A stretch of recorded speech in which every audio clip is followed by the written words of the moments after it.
Thank you, everybody, for joining us today for the Vibe Coding webinar. We're here with Daniel Kelleher, CTO of Civic. I'm Titus Capilnean. I lead go-to-market at Civic. And we're here to kind of take a look at ways to implement Civic Auth and Civic Pass with the help of a language model. Now, before we jump in there, I do want to kind of start off with a short Civic intro. And then we can jump right into the vibe coding piece as promised. So this is kind of the agenda that we're going to go through this morning, evening, afternoon, wherever you're tuning in from.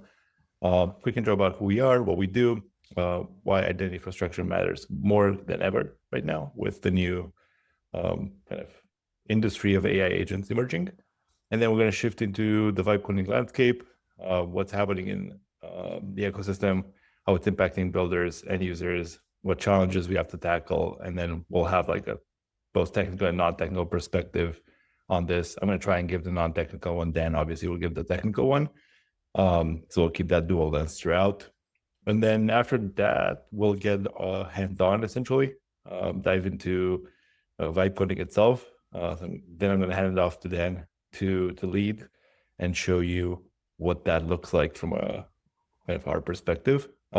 He'll integrate Civic into a new application, showing how our tools, primitives, like they slot naturally into this new development paradigm. And at the end of it, we can take questions.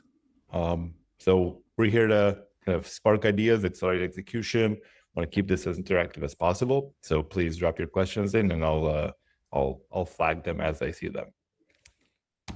So I'll get through the intro part fairly quickly. So at Civic, we're focused on providing the best dev tools so that teams can produce like tools and applications that seamlessly connect with users, verify and prove them with the least amount of friction possible without security compromise. That's been the ethos of what we've been building since 2015. We've started off in the crypto space. We've since then branched out, serving now Web2 and Web3 industries. We're very proud of what we were able to achieve up to this date. We essentially believe that this authentication and access control should be fast, flexible, and privacy preserving without forcing devs to spend months on integration. So we have two solutions that work seamlessly together, Civic Auth and Civic Pass. Civic Auth makes login frictionless and gives users the flexibility to sign in however they want, and in the near future, agents to sign in however they want with just a few lines of code. It's easy to integrate in familiar environments. There's multiple methods of authentication available. There's essentially a familiar front end for users to use, so that you have to educate them on how to sign in, sign up. And then for the Web3 folks building, there's embedded Web3 wallets for EVM and Solana. And that's built right into the auth flow. So why we wanted to build this? Because we want to help you have better conversion funnels, faster onboarding, and then more time to focus on your actual product, not auth headaches. Now with Civic Pass, you can go a step further and you define who has access based on verifiable credentials, things like age, location, proof of personhood, government issued IDs. And this is done privacy preserving with an on-chain component that is fully anonymous and is attached to the user wallet. It doesn't expose unnecessary data. You can use credentials to limit access to parts of your application. So you're provided with an off-chain payload of credentials if you're doing, for example, identity verification, or you're provided with a type of credential that you know what it represents, which is like, hey, this person is a human or not. And then last but not least, this is also a low-code integration tool. We've built very robust SDKs that roll right into your application, both at smart contract level, backend level, and front-end level. So together, we hope these tools give you everything you need to onboard users quickly, securely, in a way that fits your app needs. Now, let's go through kind of how Civic Pass works, and then also Civic Auth. And then after that, I'll hand off to Dan to integrate them in front of you and show you how a command line interface language model can interface with the integration component. So Civic Passes. So as mentioned, we are focused on preserving user privacy, making things easy to integrate, but also like make sure we have robust security, audited technology, dedicated endpoints, to cater for the various needs people have when building. It's not just small teams that can build with Civic. It's also enterprises. So if you have a new product you're developing in-house in a larger org, we can cater for most of your security requirements. So from the attestation perspective, they're stored on chain, they're encrypted, they're privacy preserving, and then all the user data is encrypted and or removed after verification. If the user chooses to keep data with us, it's encrypted end to end with their passkey. Like there's no way we can decrypt that data without the user approving that decryption. We also support right to be forgotten through revocability. So users can control their data and delete it from our systems if they require so. As I said, from a kind of integration perspective, we have EVM Solana libraries, we have React components, we have backend libraries in NPM. So just a few lines of code, you can add in verification to dApps and smart contracts. And then last but not least, like the dedicated API endpoints offer you the most advanced security measures on the market. So it's regardless of a startup enterprise environment, we can provide that scalability and reliability. So you can get the best of all worlds: privacy, security, ease of use, empowering developers like you to build trusted and compliant decentralized applications. So we've been in the market for a while. We've issued over 1.1 million passes to date. You can see here like blocking bots or fighting Sybil attacks, or essentially allowing companies to be compliant with KYC requirements make up the bulk of our verifications issued.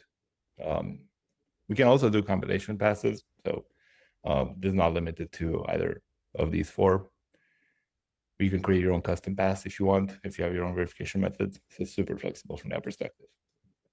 As I said, we're flexible from a chain perspective as well, not just from a product perspective. All of our verifications work on both EVM compatible chains and SVM compatible chains. Like for now, Solana, but in the future we'll add more SVMs. And then for EVM, Ethereum, obviously mainnet, and then Polygon, XDC, Arbitrum, Unichain, Sonic, Base, Avalanche, BSC, other EVMs, and then Internet Computer, most recently ICP. So no matter which ecosystem you're building in, we make it easy for you to implement like secure, scalable identity. So we built the passes from a user use case lens perspective. We want to make sure we cater for the most important use cases in the market.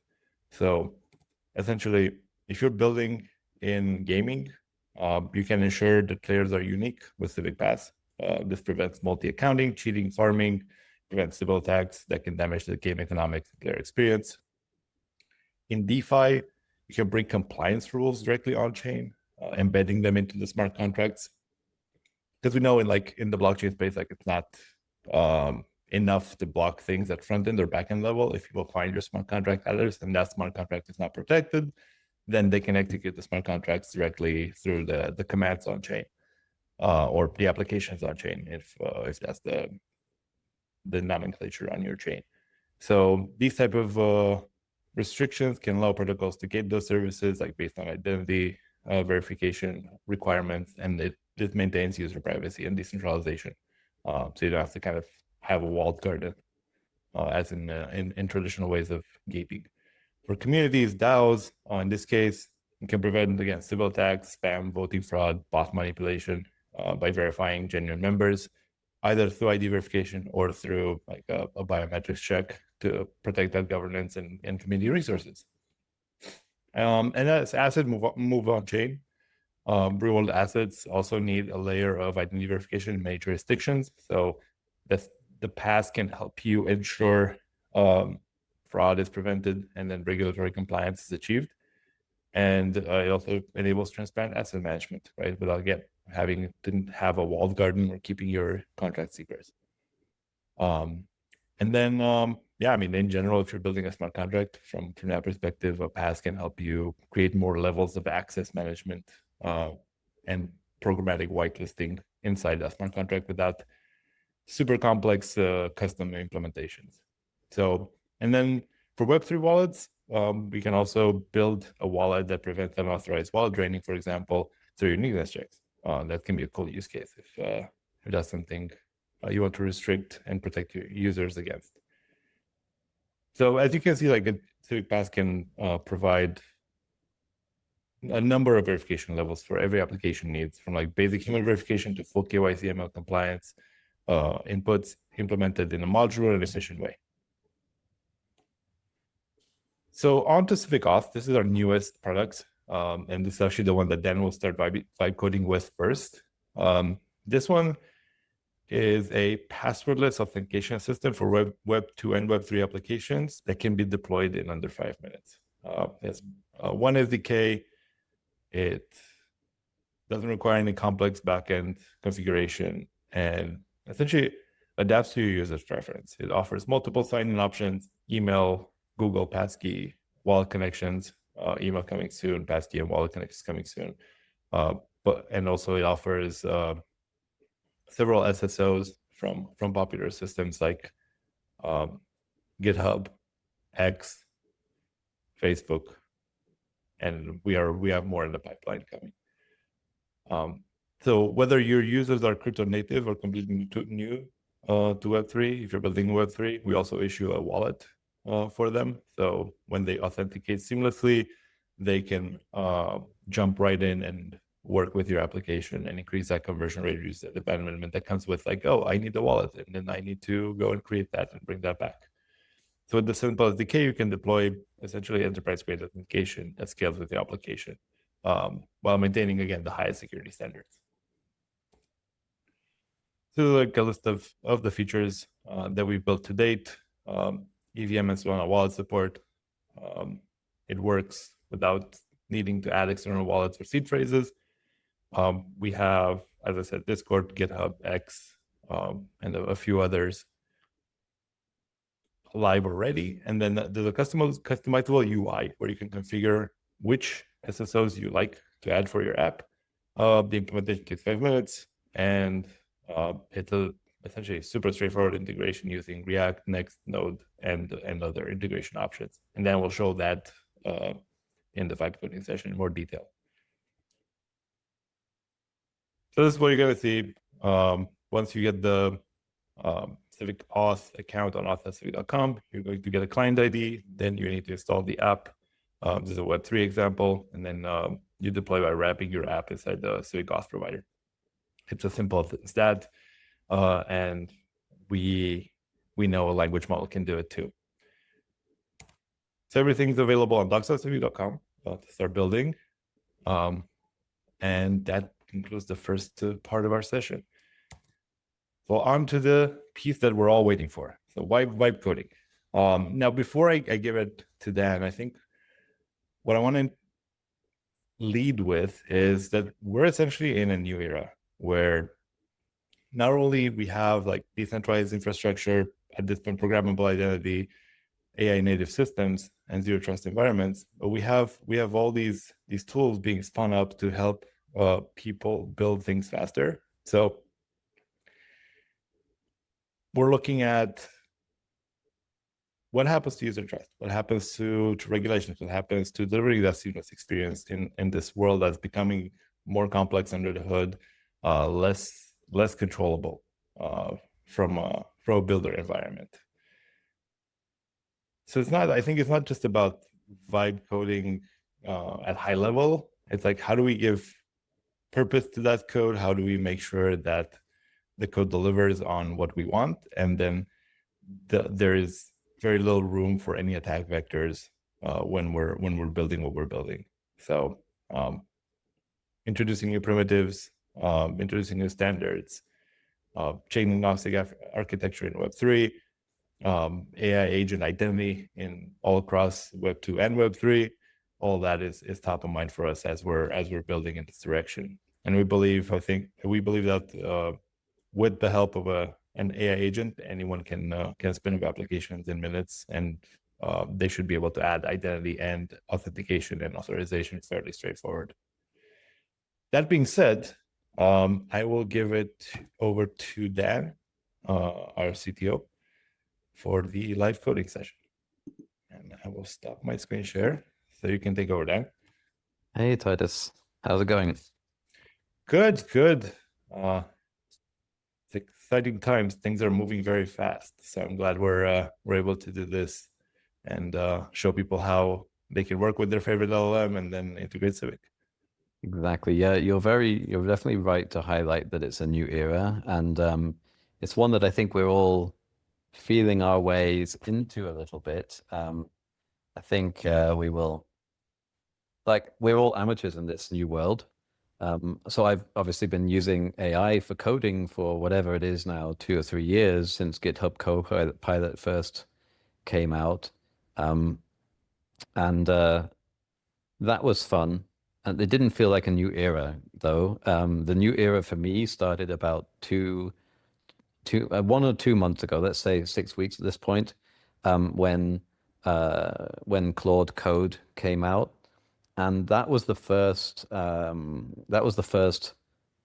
AI assistant that I used really heavily. And it was really the first one that changed the way I work fundamentally.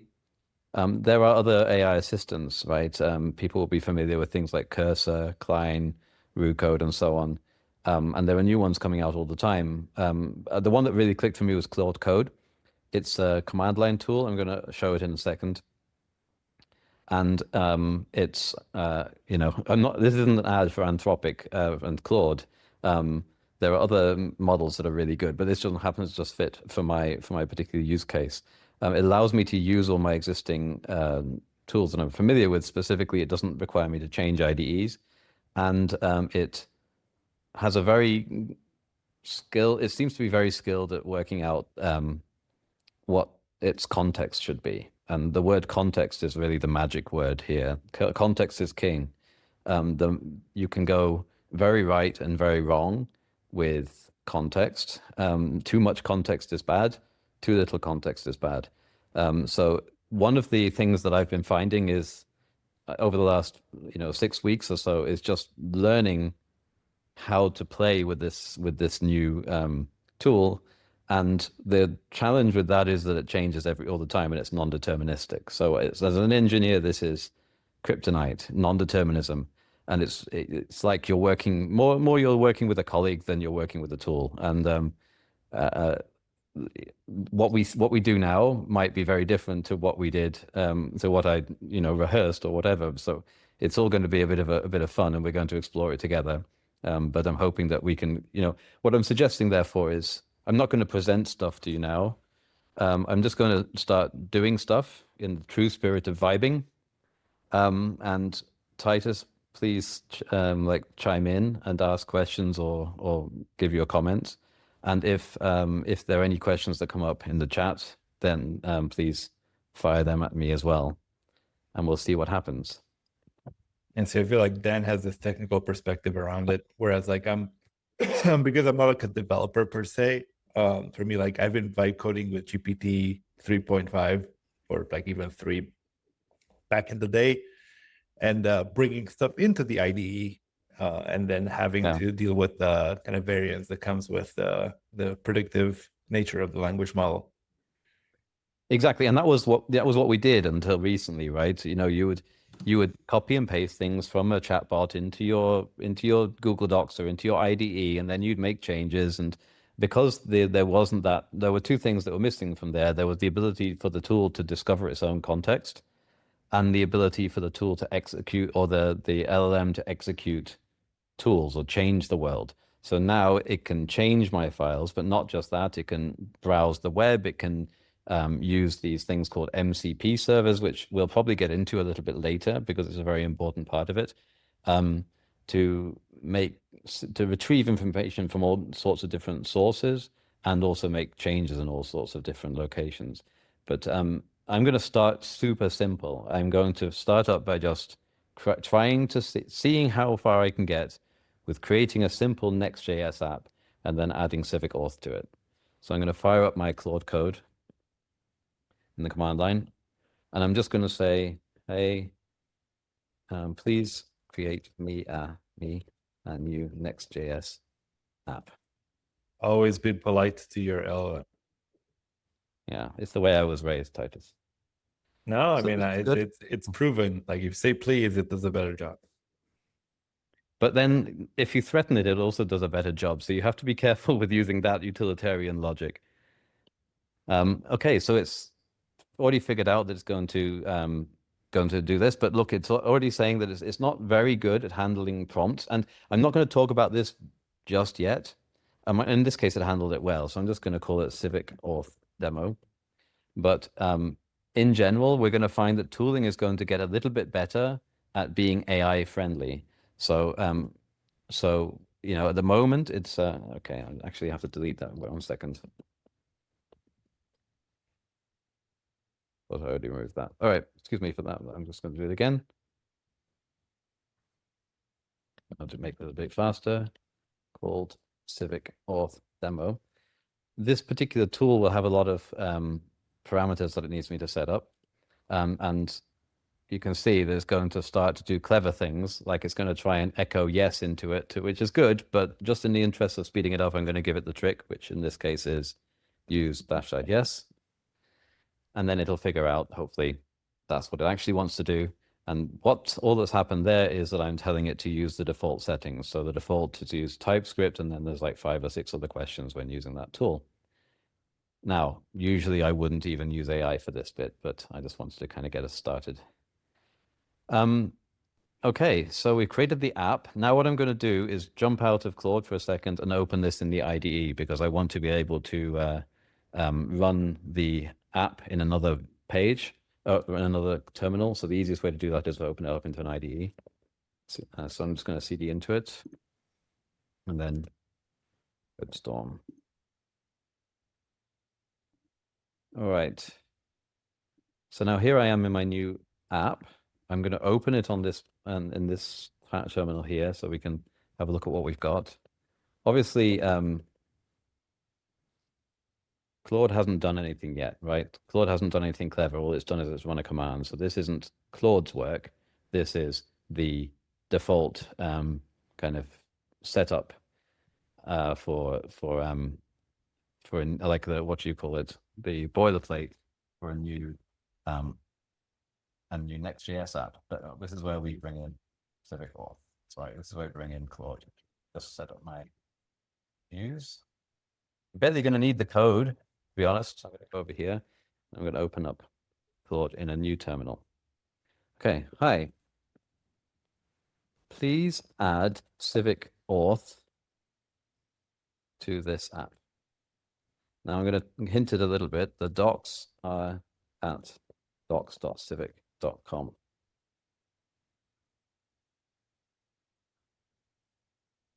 Okay, so now it's fetching the docs. I want to talk a little bit about MCP servers later, so we'll get back to us on that.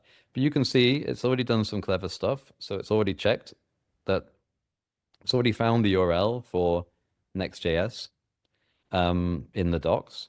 It's already found that we're looking at Civic Auth docs instead of Civic Pass initially, at least. And it's ready to go. So it's already saying, okay, I need to install this package. For now, just so that I can keep it going a little bit more slowly while we're demonstrating things, I'm not going to put it into autopilot mode. I'm going to approve every change. But theoretically, at this point, you could just let it cook and let it add all the stuff itself. If you did that, I'm pretty confident you would get faster than 5 minutes in turnaround here. So the next thing it wants to do is it wants to set up my config. This is entirely correct. The only thing I need to give it is this client ID. You can see this. It's telling me where to go, auth.civic.com. Let's go and do that. So if you're new to auth.civic.com, you won't see this view. You'll see a new view. Right, let me just open this up a bit more so I can see there. So what you will see is this view. Don't worry about me showing my client ID here. This is not a secret. But I already created an app, so I've already got this. But it literally will just appear on your page if you sign in to auth.civic.com. So I'm going to take this. Now, if it's a secret, just one tip. If it's a secret, I wouldn't paste it into Claude, because that goes to Anthropic, right? And unless you're using a local LLM, which I'm not right now with Claude Code, you don't want to be sending secrets out to the outside world. This isn't a secret. This is the client ID. This is stored on the front end, or can be at least. So I don't need to be quite as careful with it. So I'm just going to pass it in. So actually, this is correct, but I'm just going to tell it to make a slight change. Yes, and I always do this when I'm happy with what it's done, but I wanted to make a slight change. I just say yes and, kind of using the kind of improvisational comedy approach. But I don't know if that's literally correct. I'm sure there's other ways of doing it. Yes, and my client ID is blah. Please put that in an env file. All right. Yeah, ideally, you want to put that in your own env file without using Claude. Exactly. In a Exactly. production environment. Normally, I would not use Claude for this. It's not a secret, like I said, so it's not a risk. The only thing it's getting wrong here, and this is something that is not, it is somewhat clear in the docs, but not necessarily fully clear, is that it doesn't need to be Next public. When we're using Next.js, it doesn't need to be available to the front end. It can be, but it doesn't need to be. So I'm just going to tweak it again and say, make this backend only. And this is where I think, while it's doing the next steps, I want to talk a little bit about like the difference between like hard and soft vibe coding. So like pure vibe coding would be you don't tell it all this, you let it work it out for itself. It'll get it wrong. It'll get a few things in suboptimal. This is all correct, by the way. These are the next steps as shown in the docs. So it's now on this step here, creating an API route. We're using the term loosely here. So although especially when I'm prototyping, I will let it cook and let it do stuff and then rein it in later. Very rarely am I just completely letting it go fully, by itself, unless it's literally something I want to throw away. Now, that doesn't mean that in the future, and I've already seen some models that are arguably better at Claude at this, that we will be able to literally just let it cook. But right now, you as an engineer, you still need to know your stuff. You still need to be, you can treat it as basically a very brilliant, very fast, very eager, and very cheap junior engineer is where you have to think about it. They're going to make mistakes. They're going to do things that could jeopardize your entire application if you don't check them. But they can get through the easy stuff very, very quickly. I've paused here again because this is one other thing. Again, it's fully correct. It's entirely correct. I could just vibe it through, but this is one of those examples where security is very important. So we're setting up the middleware now, the authorization or the authentication middleware. And for this demo app, it's fine. I'm not going to make any changes, but this would be where you'd want to check. Is it matching all the paths that I want to keep secure with Civic Auth? Normally, the defaults would be correct for most Next.js apps. If you're using another, we don't just support Next.js, right? If you're doing something else, the docs are in here. There will be different ways of setting up middleware, but this is an important point where you need to know a little bit about the security model of your application to make sure that the LLM is doing the right thing. So definitely make sure you don't drop all best practices when you're vibe coding. What I think is really great is that a well-defined and well-documented API is very compatible with this kind of new approach to software development. So it's getting all this information from our docs, right? And it's doing it all perfectly, give or take the change in the config that I had to just make. And I think that that's really what excites me about this, because it means that adding something as important as identity and authentication to your app doesn't need to be hard. You don't need to drop out of using an LLM and an AI assistant. You can still use those tools safely as long as the tools that you're using are well designed to work that way. So now actually we're pretty much done. You can see what it's doing here. It's adding a sign-in button, and it's getting that sign-in button also from Civic. I'm going to actually just go back a little bit. Actually, no, I'm not. I think you can guess what it's doing, right? So I talked about the middleware already. Then it added the Civic Auth provider, and then it's essentially done, and everything else is kind of sugar. So the first piece of sugar that it's adding is a user button. the next piece of sugar that is added completely unprovoked is this user info component where it's going to show me, say hello and say I'm authenticated. Let's let it do that. And then we'll see what our app looks like once it's finished. The page is use client because it's using this use user function in here. I would say at this point, I don't want that. I would say instead, I want this user info function to be in another file. So I'm just going to change that. Please put user info in a new file and make only that use client. That's just a Next.js detail that is not particularly relevant to this chat. Yep, that's perfect. Now, I think I do have to run npm install. I can't remember. I think it actually, no, I think I don't have to do that. I'll do it anyway just to be safe. Because I think, yeah, okay, I didn't have to do it. And even though I was using yarn before, I'm going to use npm now because that's what it was using. And then I'm going to go back to here and let's see whether we're looking okay. Okay, so I actually made a mistake myself. I told it not to use user. It's using use user in a server component, so I told it not to do that. Maybe I shouldn't have. Let me just go into the code briefly. This one is use client. I forgot to remove it from there. That's actually a really good point. So, okay, my bad. I was a bit too fast. It's about to remove it, and I was a bit too fast with running it. So let it remove it. Now we're good.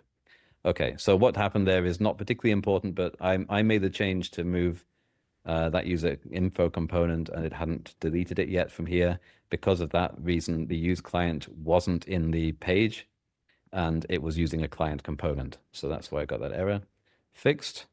It still wants to do some stuff. It wants to add this nice header. I mean, why not?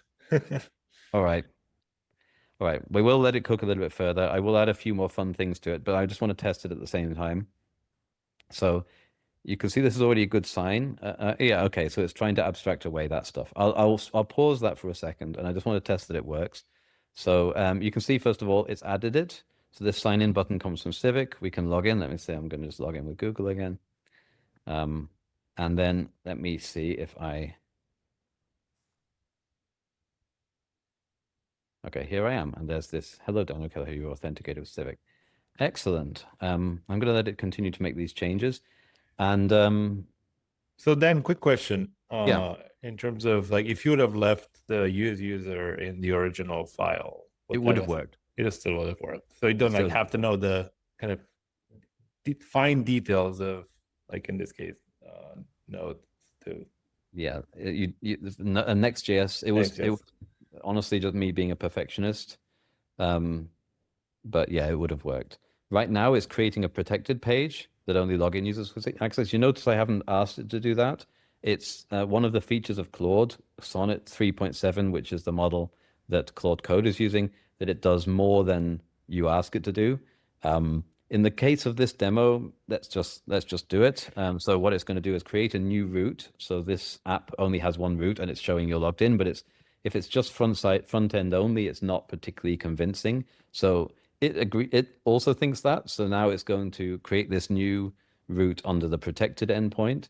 And the idea would be that you can only access this page if you're logged in. So let's see if that's going to be the case.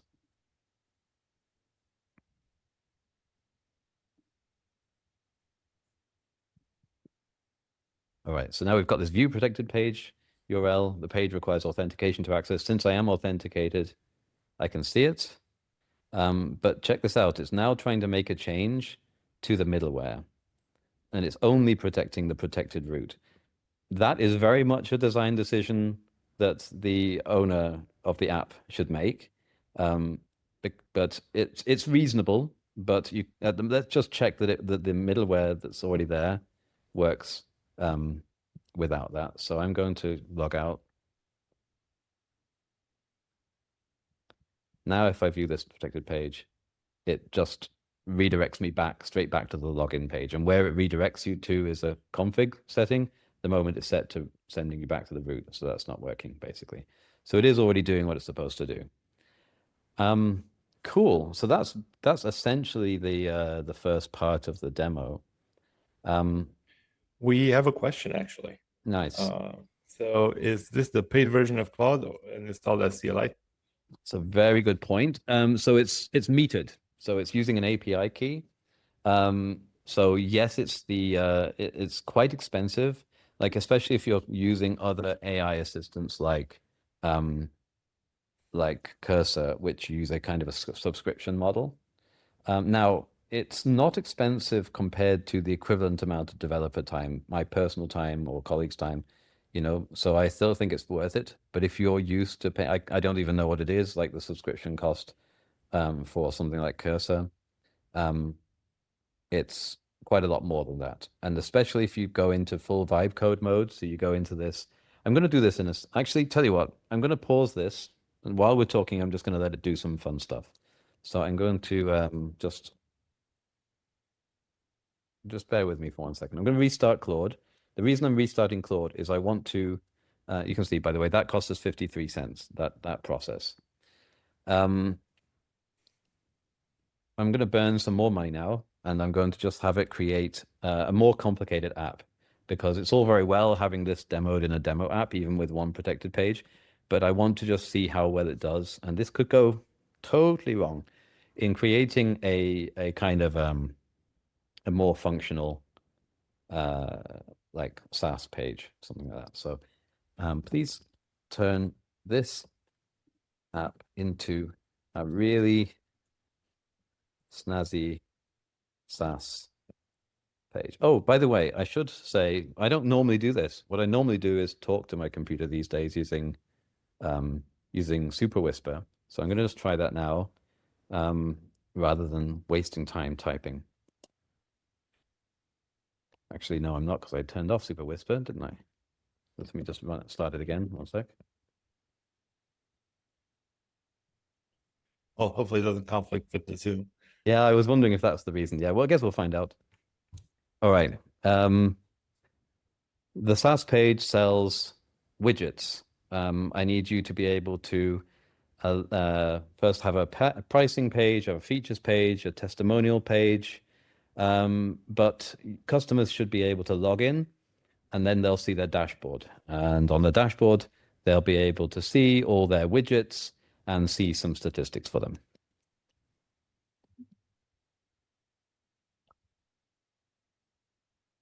SaaS, how's the rest looking? Looks good. All right. So now I'm going to set it vibing. And we'll see. It might just turn into complete trash. We'll see how it goes. But if you do this, the reason why I wanted to start this, my point was, if you do this, do be prepared to spend a bit of money. If you do this all day, it's going to cost you, what, something like $50, right? I'm going to set it going. Let's go. So Like yeah, those runaway AWS builds that you sometimes get if you set a recursive function with no exit plans. yeah. Now I think there is similar. Yeah, at least it's running in your machine. But that said, one thing that I found myself doing recently, I don't think I'll do it right now because this app is too small. But one thing I found myself doing is having multiple tabs, multiple Claudes open, all running on either different code bases or the same code base. If they're running on the same code base, you want to be a little bit careful. I'll get to Git hygiene in a minute, but basically you want to ideally have different branches. But it's my typical workflow when I'm coding right now, is that I have up to 4 Claudes running, and I'm basically just tabbing between them, and I'm just saying, this is correct, keep going, no, not like this, and do it like this instead. So that's one tip that I have, but it does require a few other things. And so the first thing I would suggest is good Git hygiene. So first of all, like I said, different branches for everything you're doing. You can use something called Git work trees, which allows you to have the same repo open on different branches, if you want, or you can just clone it multiple times. And then the other thing I would suggest is and this kind of goes to the context management. Claude cannot have everything in its head at once. And what you want to do, and you saw me do it earlier, is when it's finished a single job, stop it, clear the context, start it again, and let it carry on with a new task. And that task often then, if it's a big task, it won't complete that task before it runs out of context. In other words, runs out of context space. So the context is the amount of information you basically preload your prompt with. So it's like, here's loads of information, now do this. And Claude Code is keeping that context information hidden from you, but it's always adding, it's sending the LLM bits of code, it's sending it your instructions, it's sending it README instructions and so on. And you need to manage that a little bit. So one thing I always suggest to do is create a like a spec folder. I usually create it in etc specs. And this basically has one file for every task that I've got it trying to do. So we wouldn't, for example, create the SaaS MD. And in here, and you can do this with another LLM, right? You can just talk to the LLM and have it create the spec. That's what I usually do. I put in the spec and it tells it like all the steps that I need it to achieve, as kind of fine-grained as possible. And that way, if I need to stop it and start again, I can tell it first, just mark everything you've done, and leave everything that's behind for the next time, and then it will be able to pick up where it left off. So it's kind of like to extend up with the vibe coding agent the next day. Yeah. Like, where are we at? To be honest, it's just good practice. I mean, that's the thing. Like, and this new approach, the same as I said, it works well with well designed and well documented SDKs like Civic Auth. It works well with well documented and well structured code. So if you put a lot of comments in your code or tell Claude to do it, you document the why and not the how, and you add a lot of document like readmes and other documentations like this, then everything will just kind of work better. It's still not seamless. It's still not foolproof.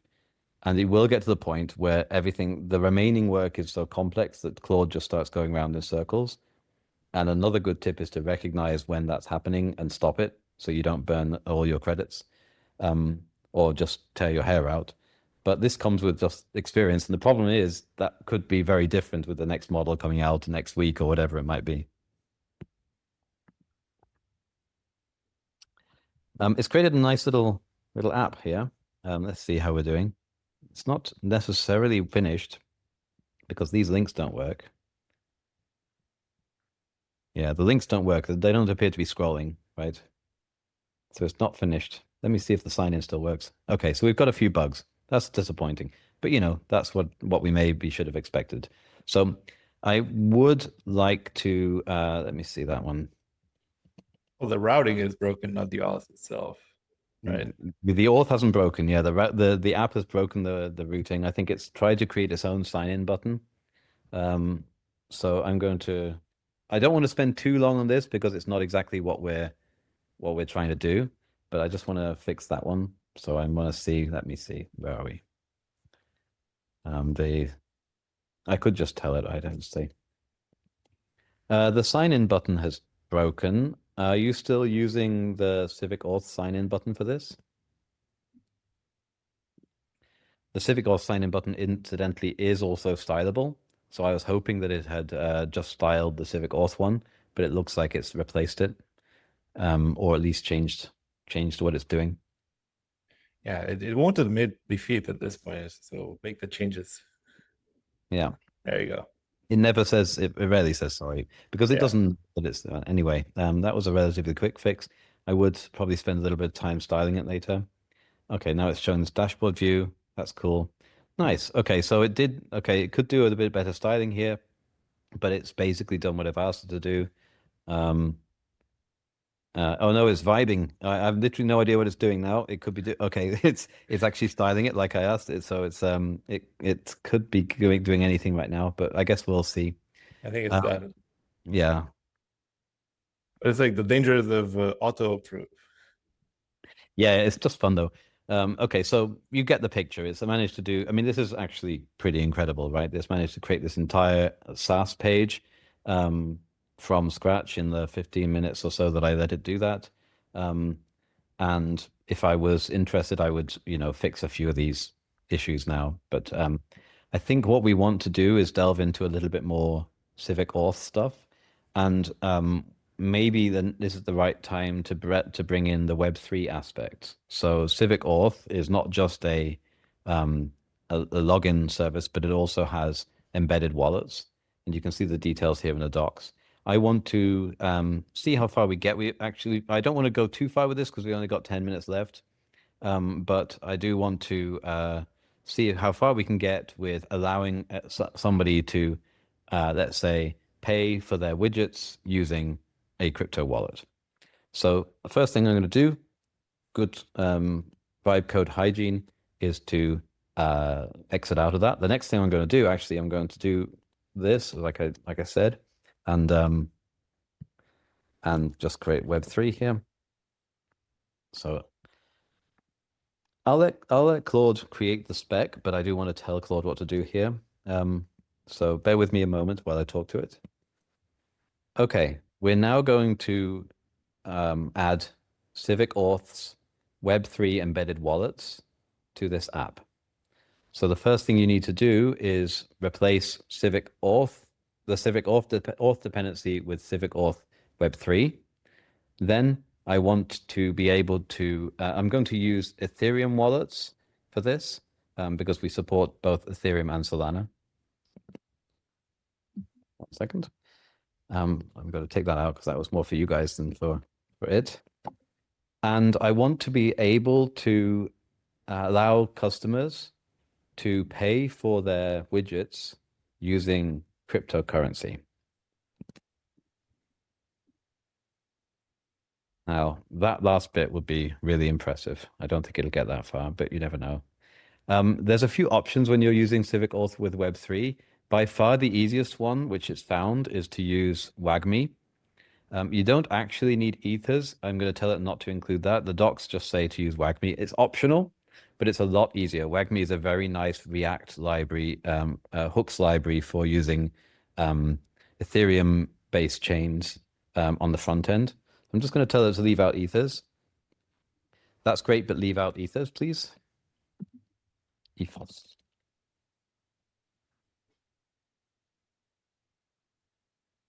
And then there is some config that you need to do to get WAGMI working. This isn't a WAGMI talk, so I'm not going to spend a lot of time on it. It might be that I have to literally go in and paste it if it doesn't know how to do it itself.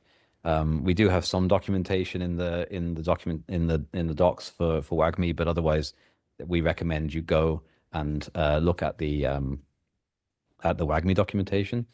We will see some errors while we're making changes because we haven't installed the new dependency yet. We've just changed package JSON, right? All it did was add the Web3 onto the end of this, so it's not installed yet. I want to see if it knows to install it itself, but we'll see first of all. Let it do all its changes. At the moment, all it's doing is changing Civic Auth to Civic Auth Web3. That's one of the nice things about this library. Okay, it's going to show the wallet information. I can let it do that. The API for the basic Web2 Civic Auth and the Web3 version, which has embedded wallet features built in, is the same. So all you need to do is change the dependency. We have them as different libraries so that people who aren't using Web3 wallets don't import all these dependencies. Depending on how they have tree shaking set up, that might result otherwise in a very bloated app. So we don't want that. Okay, it's going ahead and creating a huge amount of the components. That's fine, but I am just wanting to let it, so just bear with me. I want to just do the thing that my API, that my IDE is telling me to do, which is install the new dependency, and then I'll let it continue. Hey, Dan, we have a couple of questions. Yeah, okay. So I'm going to actually, last part. I'm going to do this in the background, and then we can just talk. Let's just talk over it rather than me actually describing what I'm doing from now on. I think that's probably a more efficient way of spending the time. All right. So first question, how is the custody of the user wallets handled?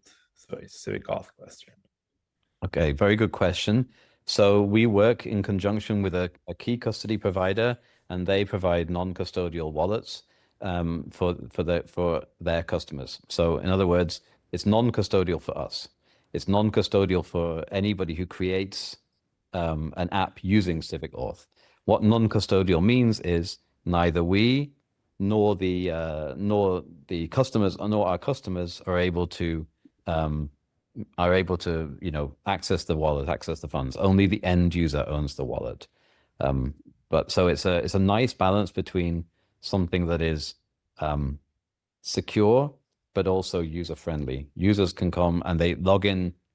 How does the user authenticate and provide and prove that they are the owner of the wallet?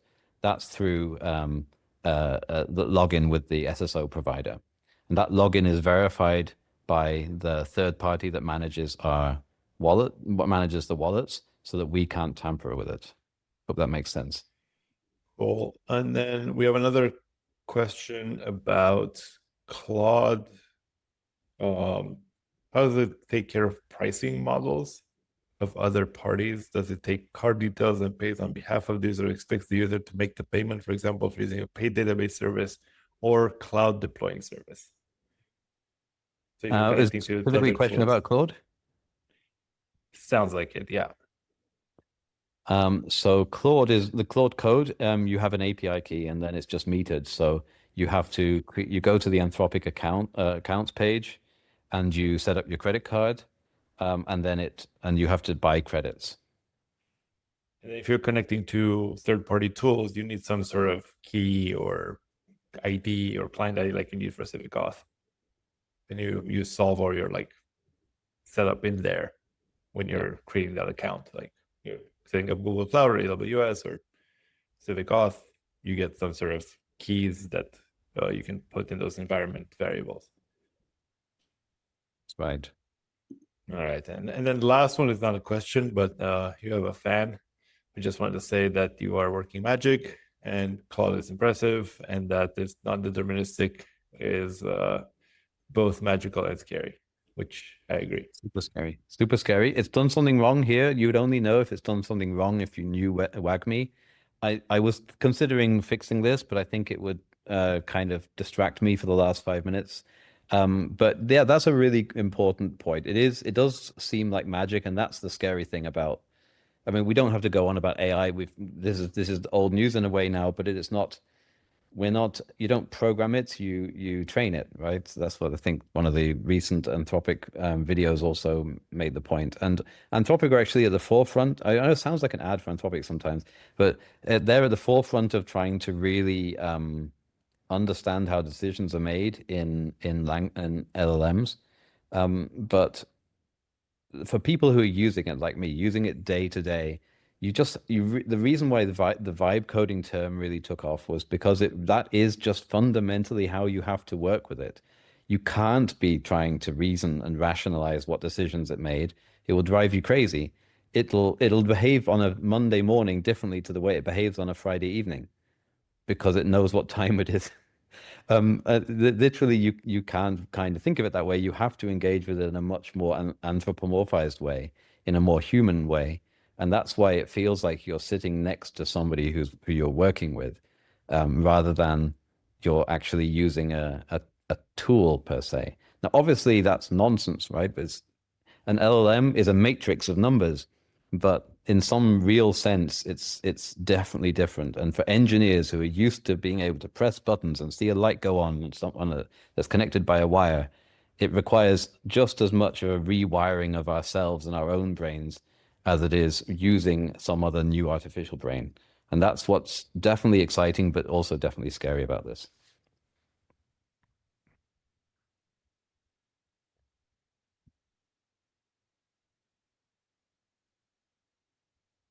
Titus, do you have any other things to finish up?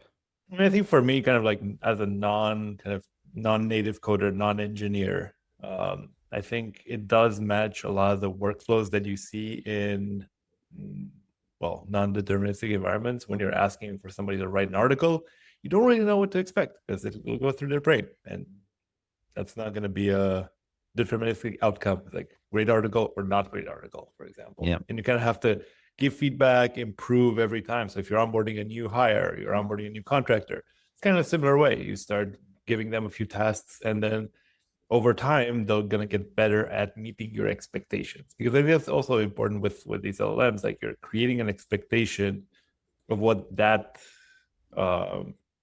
model that you're using is going to deliver, and they'll try to match your expectations as close as possible. So if you give something that's too open-ended, then it will just try to default to whatever it believes you want based on the experience that it ingested while it was training. Definitely. And one thing when you talk about the quality, one thing that I think we'll see in the engineering space very soon is we will see, and I think actually Rue Code, I don't know if anyone uses this, Rue Code will probably have come out with something like this in the last week, I think. A kind of a kind of an agent-based a coding assistant, which has different. And I don't know if this is exactly what Rue Code has come up with, but I think we'll see this very soon. We'll see. It's just checking to see if it's left Civic Auth anywhere in the code. We will see, in my view, a kind of a manager agent who is spawning out of task to multiple worker agents. And those worker agents may be different LLMs, so they'll have been trained differently. They'll have different context. They'll have different temperatures. That's the setting that tells an LLM basically how random it should be. And they will just work in parallel on the same feature or different features, but for the purpose of this conversation, just the same feature. And then they will be ranked based on metrics, things like how do the test still pass? Does the build still pass? How many lines of code did you add? Less is more. Less is better.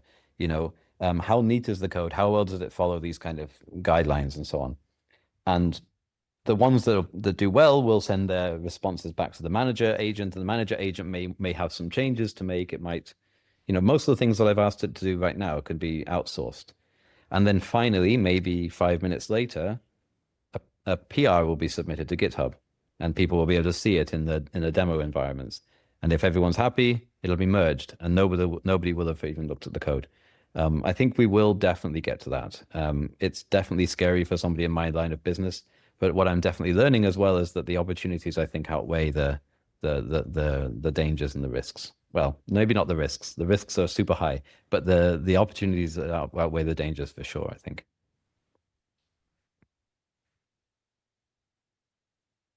All right. Where are we at with the example? Well, I think, let me just see. I would have to probably tell, well, I will have to tell it to do a few more things, I think, to get it passing, because it thinks there's a use Web3 in there, which there isn't. So I think I need to now give it a bit more guiding, for example, use wallet.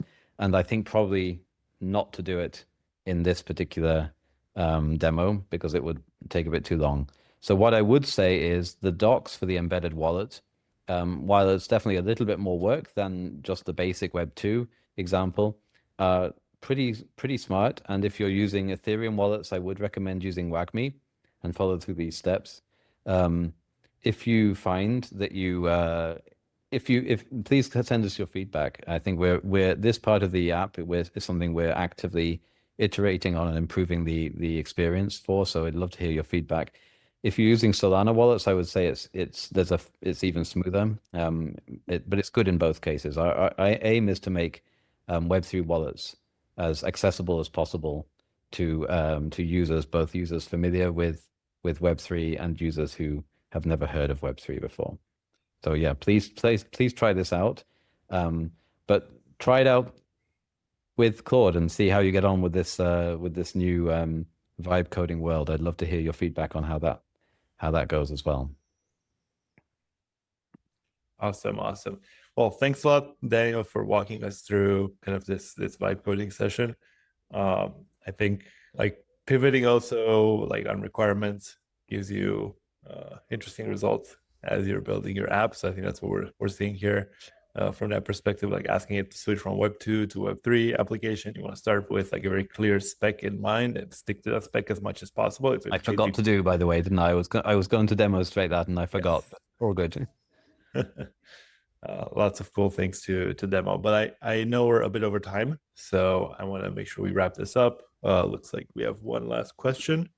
No, more comment. Great session, guys. Thank you. We appreciate it. Appreciate your feedback, and we will try to do more of these as we launch new features and show you more examples of how you integrate either Civic Auth or Civic Pass or both in your application.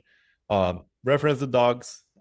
Bring that into the language model. If you run into issues, ping us on any social channel. Like we're on Discord, we're on X, we're on LinkedIn.